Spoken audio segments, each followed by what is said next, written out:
All right, here's a story about the first Rebbe of Chabad.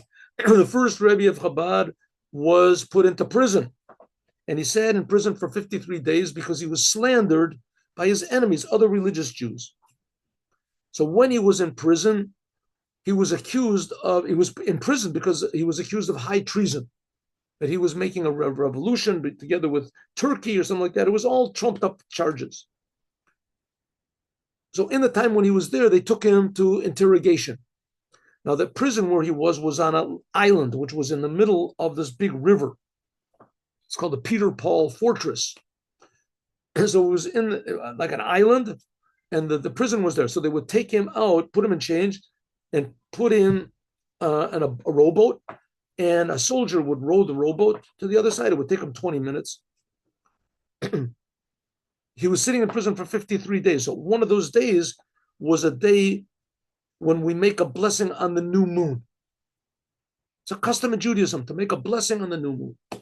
And the way you make the blessing is you go outside and under the moon. You see the moon is clear night.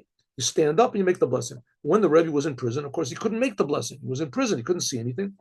Now he was outside. He saw the moon and he wanted to make a blessing. So he told the soldier, stop the boat, and I want to make the blessing. So the soldier said, who's the boss over here? You're going to tell me what to do?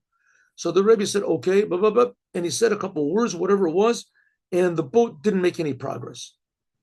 Rowed and rowed and rowed 5-10 minutes. He saw them, they weren't going anywhere. So he said to the Rebbe, what did you do? You stopped the boat. He said, that's right. He said, well, start the boat again. So he said, okay, and he started the boat. Then he said to the driver, now you stop the boat.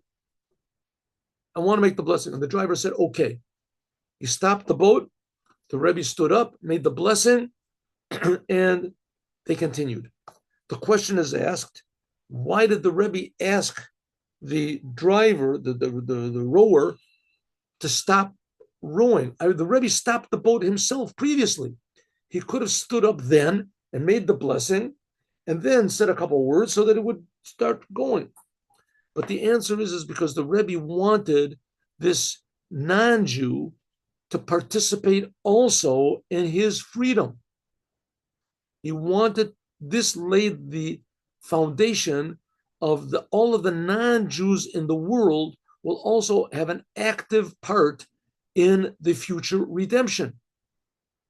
They'll realize that the world is in the control of the tzaddikim, of the holy Jews, but nevertheless, the holy Jews want them to have a part. And it's the same thing with us. The whole world is really in control of the holy Jews, of the Rebbe, but he wants us to have a part.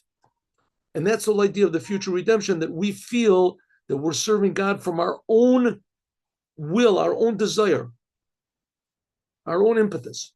And that's the whole story in general of Chabad, to know that God wants partners, wants us to be partners, and to make the moon holy, like we said, that the moon is the receiver, to make the moon that it'll also be a giver, and that the whole world will be a holy place, and everyone in the world will participate in a happy and a holy way. Have a good day with Mashiach now. Thank you very much for coming.